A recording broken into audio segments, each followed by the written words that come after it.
With Jason Sobel from the Action Network, I'm Adam Kaufman. We are here to, do things a little bit differently than we normally do, Jason. You know, we're talking about the Masters and other tournaments like that. We understand how those work. This in New Orleans is a little bit different. It's the Zurich Classic. It's, an unusual kind of event. I think there's a lot that bettors need to know before making any wagers. Educate us.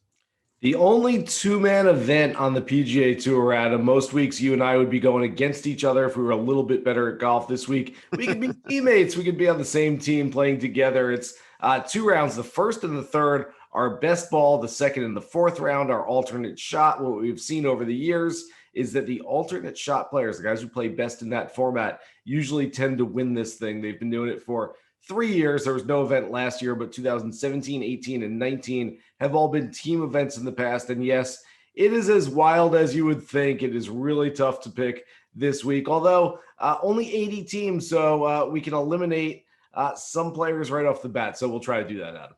So you've turned me around on this now. If we get to be teammates as opposed to going head to head, I'm good. Let's do this every week. If I pick you. Well, it's a great point, and I wouldn't if I were you. All right, let's talk about the guys that are participating in this, and you have the defending champs, Jon Rahm as well as Ryan Palmer. They come in favorites on the DK Sportsbook at plus 650. Is this the duo that you think deserves to be favorites, or is there someone else? Or I thought Xander Schauffele and Patrick Cantlay were probably up there, probably as co-favorites. It's very close, I think, near the top. Jon Rahm and Ryan Palmer, though, have proven they can win this golf tournament together. Two guys who make a lot of birdies, two guys who obviously play well together. They've done it in the past, just winning 2 years ago. And so, yeah, I like Schauffele and Cantlay a lot. I like Palmer and Rahm a lot as well. Really tough to go with which one is the favorite here. They should both be in the mix this week. So we also have Colin Morikawa and Matthew Wolff teaming up now, plus 1,400 odds to win this thing. But it is impossible to not acknowledge these guys on very different opposite sides of the spectrum in terms of their recent golf success. So does the pairing even make sense to you? And obviously, what should we expect from them? It certainly makes sense. These guys grew up playing together, playing against each other in Southern California. They're about the same age. Morikawa just a little bit older, but you're right. Morikawa has played fantastic golf. He's a major champion already. He contended for the RBC Heritage last week, playing in the final pairing alongside eventual winner Stuart Sink. Meanwhile, Matthew Wolff's got a whole lot of alphabet numbers going on and letters going on. He's got some WDs, he's got some MCs, he's got an even DQ at the Masters just a few weeks ago for signing an incorrect scorecard. So we'll see if maybe Morikawa can lift Wolff more than Wolff brings down Morikawa, but not my favorite duo in this thing whatsoever. Is there a long shot pairing this week that you do like?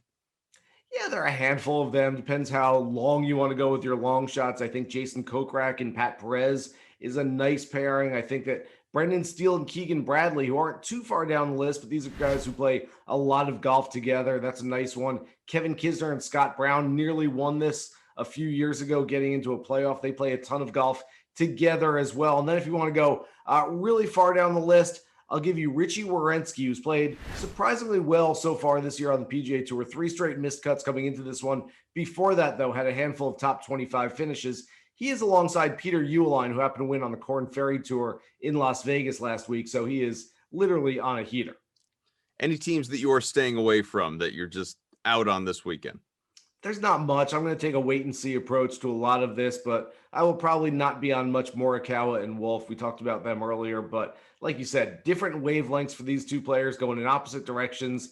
With Morikawa on the third of 3 weeks and having contended last week, I've got to think he's, even as a 20-something, he's even as a young guy on the PGA Tour, I've got to think there's a little emptiness in that tank right now. And Matthew Wolff, like we said, just hasn't played great golf lately, so I'm probably fading them this week. Jason, my teammate, I'd pick you. Who's going to win the Zurich Classic? Well, I'm going to pick Bubba Watson and Scotty Scheffler. They're not too far down the odds board either, but as soon as the pairings were released, this is one that stuck out to me as a team that can make a lot of birdies and bunches. Bubba Watson has a nice record in partnered matches in both the Ryder and President's Cup, a winning record in those. Scotty Scheffler has done so much already in his young career. He's 21st in the world ranking right now without having won yet. That win, it won't count towards the world ranking this week, but could come very, very soon alongside Bubba Watson. They make birdies. We just make noise. Couple of talking heads here. For Jason, I'm Adam. Thanks for being with us. Enjoy the Zurich Classic.